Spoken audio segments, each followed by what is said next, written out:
Once you have completed your evaluation, you are nearly finished your research project. You have 2 more sections to write. You should then have your bibliography and then your appendix, which is all the information you should already have. Firstly, after your evaluation, you should have your methodological evaluation.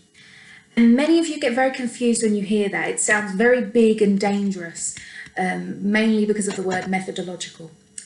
But what you need to make sure is that in this section, you are reflecting on how you have conducted your research. It could be your primary research, it can be your secondary research, and you need to tell us what you think you could have done better or what you think worked really well. So did you have a successful questionnaire? Were there any questions that people couldn't really answer or they struggled with?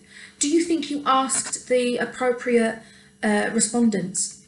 Do you think you researched enough in your secondary data? All of these things are things you need to ask yourself to say, could I have done this better? And now this is the perfect section for the research project for you to say, this isn't perfect, I could have done my research better, but I'm open about that. I'm going to let you know about that. And you actually will be graded up for that. We will appreciate that your openness and that you've been self-reflective. So we won't be marking you down just because you found lots of things wrong with your project. It means that you're able to critically analyse your own work. And that's a skill that you are going to need throughout your workplace, throughout university. Okay, many of you are going into the public sector. You're going to be working with vulnerable people and people with different needs. In that scenario, you really need to be able to be self-reflective. So your methodological evaluation is a great time for you to show, I should have done this, I wish I'd done this better, and let us know that. After that, we have our lovely recommendation section. Now, the recommendation section could be things like formal recommendations that you've read during your project, whether it's from a government or a charity. It needs to also be recommendations that you have realised from your project. As you're studying your project, you'll realise that there are things lacking, whether it's maybe government funding, whether it's information. Maybe many people that you asked weren't aware of your topic. So there's a lack of knowledge out there, a lack of awareness. And that could be a recommendation for you, that there needs to be more awareness on this topic. Or it could be that people are aware of it, but they have the wrong information. So you really need to analyse what it is your project has found and what that means for the future of that topic. Whether it could be for other researchers or whether it's just for the general public in relation to your topic. Now, after our recommendation section, we need to see your bibliography. Now again, your bibliography should be alphabetical order. It should have every source that you have used in your project, mainly from the literature review, because that's where you're going to be using most of your sources. But if you have used any facts and figures anywhere in your project, you want to make sure that you've referenced them.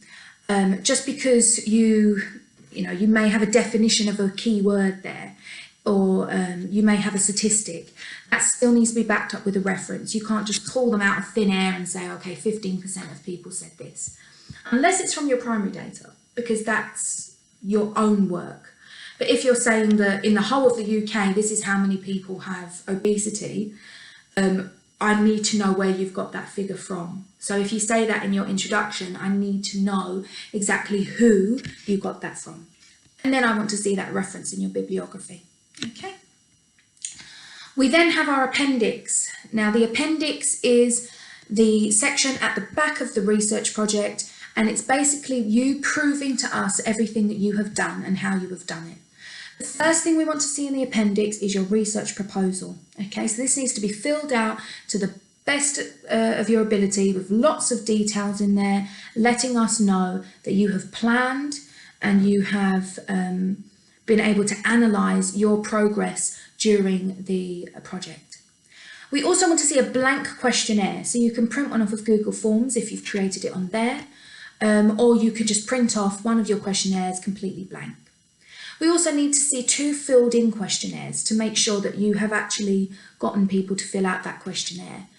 And we will be making sure that those answers correlate with the ones that you're giving us in the project as well. We do not appreciate forged questionnaires. That will not be an option for you. And lastly, we want to see a blank consent form.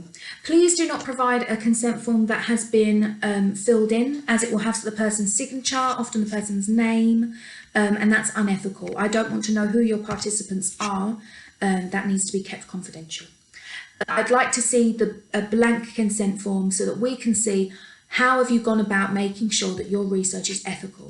How have you provided your participants with enough detail for them to understand what it is that you are doing here, and what are their rights, and what situation are they in participating in your research.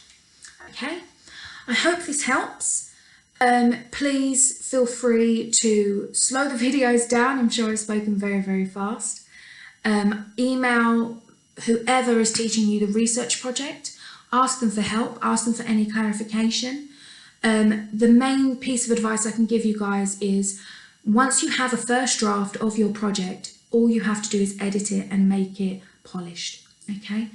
Top tips are going through and reading it from start to finish. If you think you can read each section and know that it's fine, you'll be surprised. You need to read it from start to finish to really understand that it flows and that it goes from point to point appropriately. All right, guys. Let me know if this has been helpful, if you would like any other videos for any of your other units, particularly things like study skills. Let me know. See you later.